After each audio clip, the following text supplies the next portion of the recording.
Everyone and welcome back to Brainbow.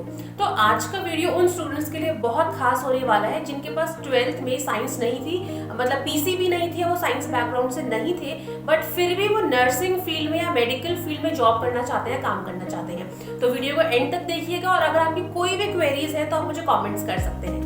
तो आज मैं बात करूंगी जीएनएम मतलब general nursing and midwifery course के बारे में। देखिए जीएनएम कोर्स 3.5 ईयर का कोर्स है, मतलब 3 साल की आपकी थ्योरी एंड प्रैक्टिकल स्टडीज होती है कॉलेज में एंड 6 मंथ्स की इंटर्नशिप या जिसे आप ट्रेनिंग भी कह सकते हैं वो होती है। तो टोटल मिला के आपको 3.5 साल देने पड़ते हैं इस कोर्स को करने के लिए। और अगर मैं बात करूं कि इस कोर्स में आपकी पढ़ाई किस तरह की होती है, तो बेसिकली जो भी नर्सेस का काम होता है, मतलब पेशेंट्स की केयर करना, किस तरह से उनको मेडिसिन देनी है, प्रॉपर मतलब केयर करना पेशेंट्स की, वो आपका बेसिक काम होगा और वही सारी चीजें आपको सिखाई जाएगी। और इस कोर्स को करने के लिए सबसे अच्छी बात ये होती है कि चाहे आप साइंस बैकग्राउंड से हैं, चाहे कॉमर्स से हैं, चाहे आर्ट से हैं, किसी भी बैकग्राउंड से आप हैं, इवन अगर आपने 12th ओपन बोर्ड से किया है तो भी आप इस कोर्स को कर सकते हैं। बट 12th में आपकी minimum percentage according to IMC 40% होनी चाहिए एंड अलग से इंग्लिश में भी आपके मार्क्स 40 होने चाहिए। कुछ कॉलेजेस होते हैं जो 45% में एडमिशन देते हैं, मतलब हर कॉलेज का अपना क्राइटेरिया होता है, बट बेसिक क्राइटेरिया 40% ही है जीएनएम में एडमिशन लेने का। एज की अगर मैं बात करूं तो 17 ईयर्स मिनिमम एज है और मैक्सिमम एज लिमिट होती है 35 years. And Indian nursing council के अकॉर्डिंग जो भी आपका एलिजिबिलिटी क्राइटेरिया है वो आपको वीडियो में यहाँ पे दिख रहा होगा, तो उसमें आप प्रॉपर्ली पढ़ सकते हैं और देख सकते हैं कि कौन सी कैटेगरी के लिए कितना रिलैक्सेशन मिला है, ये भी आप देख सकते हैं। तो अगर आपको एडमिशन लेना है, या तो आप प्राइवेट कॉलेजेस में एडमिशन लेंगे या आप गवर्नमेंट कॉलेज में एडमिशन लेंगे, बट गवर्नमेंट कॉलेज में एडमिशन के लिए जो भी स्टेट गवर्नमेंट के एग्जाम होते हैं, हर साल एग्जाम्स होते हैं, एंट्रेंस एग्जाम होते हैं, उनको आपको क्वालिफाई करना पड़ेगा। अब डिपेंड करता है कौन सी स्टेट से बिलोंग करते हैं। हो सकता है आपकी स्टेट में जो एंट्रेंस एग्जाम है वो जून के मंथ में हो सकता है, जनवरी में ही हो जाए, तो उसको देखने के लिए आपको हमेशा गूगल पे सर्च करना होगा अपनी स्टेट का एंट्रेंस एग्जाम कब होने वाला है जीएनएम का, और उसके अकॉर्डिंग आप उसके लिए अप्लाई कर सकते हैं। एंड अगर आपको प्राइवेट कॉलेज में एडमिशन लेना है तो प्राइवेट कॉलेज में या तो आपका मेरिट बेस पे एडमिशन होता है, मतलब आपकी 12th की मार्कशीट, 12th के मार्क्स देख के आपको एडमिशन मिल जाएगा, या फिर आपका एक एंट्रेंस एग्जाम होगा जो कॉलेज ही कंडक्ट करवाता है। एंड जैसा कि मैंने कहा कि हर कॉलेज का अपना एक क्राइटेरिया होता है, तो हो सकता है आपकी 40% हो बट स्टिल आपको एडमिशन ना मिले। तो जिस भी कॉलेज में आपको एडमिशन लेना है पहले उस कॉलेज का क्राइटेरिया जान ले कि वहाँ पे क्या क्राइटेरिया है, क्योंकि कई बार बच्चे हमें कॉल करते हैं या कॉमेंट्स करके बोलते हैं कि नहीं ऐसा नहीं होता या ऐसा होता है। तो काफ़ी सारी कॉलेजेस हैं, हर कॉलेज का अपना क्राइटेरिया है, तो आप उसी के हिसाब से देख के तब एडमिशन लें। फीस की मैं बात करूँ तो अगर आप गवर्नमेंट कॉलेज में आपका एडमिशन हो जाता है, आपको सीट मिल जाती है, तो वहाँ पे आपकी 3 साल की फीस लगभग 25,000 से 75,000 होती है, 3 साल की total fees. And private colleges में ऑब्वियसली फीस ज़्यादा होती है, तो इसमें आपकी जो फीस होती है पर ईयर फीस ही लगभग 50,000 होती है। टोटल फीस की मैं बात करूँ कि 3 साल की 3.5 साल की आपकी फीस लगभग आपकी 3 लाख 3.5 लाख इस तरह से फीस होती है। इसमें आपकी एडमिशन फीस, यूनिफॉर्म सब कुछ मिला के, तो प्राइवेट कॉलेज की फीस आपकी लगभग 3-3.5 लाख होगी, उससे ज़्यादा भी हो सकती है।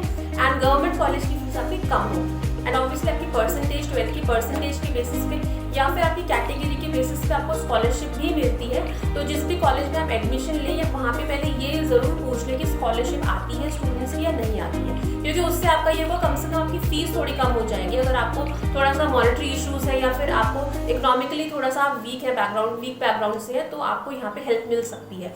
तो एडमिशन लेने से पहले इन सब चीज़ों का भी ध्यान रखें। एक और बहुत इंपॉर्टेंट चीज़ ये है कि जीएनएम कोई ग्रेजुएट कोर्स नहीं है, ये डिप्लोमा कोर्स है। मतलब आप अगर जीएनएम कर रहे हैं तो आप ग्रेजुएशन नहीं कर रहे हैं, इसका मतलब आप डिप्लोमा कोर्स कर रहे हैं। कोर्स करने के बाद आप डिप्लोमा होल्डर हो जाएंगे। तो इसका मतलब जो भी गवर्नमेंट एग्जाम्स आते हैं जिनमें आपका एलिजिबिलिटी ग्रेजुएशन मांगी जाती है, तो अगर आपने जीएनएम करा है तो आप वो वाले फॉर्म्स को, गवर्नमेंट फॉर्म्स को नहीं फिल कर सकती, क्योंकि आप डिप्लोमा होल्डर हैं, आप ग्रेजुएट नहीं है। देखिए अगर मैं बात करूँ सैलरी की, तो जीएनएम करने के बाद आपकी जब जॉब लगती है तो सैलरी आपकी स्टार्टिंग में 15,000 पर मंथ या 20,000 पर मंथ हो सकती है। बट एक और सच ये भी है कि कई हॉस्पिटल्स या क्लिनिक्स ऐसे भी हैं जहाँ पे अभी भी 7,000 to 8,000 per month he salary मिल रही है। बट बेसिकली जो सैलरी होती है वो 15,000 से स्टार्टिंग होती है जीएनएम की, और आगे ये सैलरी ऑब्वियसली बढ़ जाएगी क्योंकि नर्सेज की बहुत ज़्यादा डिमांड है इंडिया में एंड फॉरेन कंट्रीज में भी डिमांड है। आगे आप फॉरेन के लिए भी अप्लाई कर सकते हैं, उसके लिए मैं आप दूसरा वीडियो बना दूंगी कि फॉरेन में आप GNM कोर्स करने के बाद कैसे अप्लाई कर सकते हैं। एंड ये जो सैलरी है 15 to 20,000 ये आपकी प्राइवेट हॉस्पिटल्स की मैं बात कर रही हूँ। गवर्नमेंट अगर आप जॉब कर रहे हैं तो आपकी 20,000 से लेकर 40,000 50,000 भी सैलरी होती है।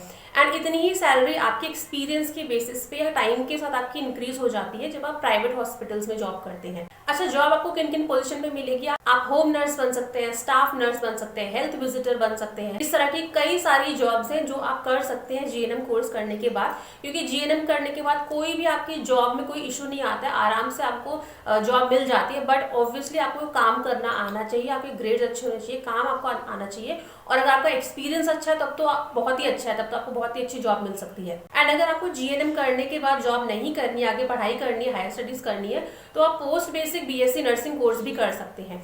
ठीक है, तो ये कोर्स करने के बाद ऐसा हो कि आपको और भी अच्छी जॉब मिल सकती है आगे फ्यूचर में।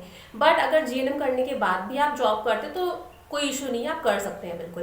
तो मैं कंक्लूड करने के लिए अगर कहूँ तो GNM बहुत ही अच्छा कोर्स है, ल्यूक्रेटिव है, बेनिफिशियल है। अगर आप किसी भी बैकग्राउंड से तो ये कोर्स डेफिनेटली कर सकते हैं। बहुत सारे बच्चों का क्वेश्चन होता है कि हम कॉमर्स से हैं, हमारे पास मैथ्स ही, क्या हम कर सकते हैं कोर्स? नहीं कर सकते।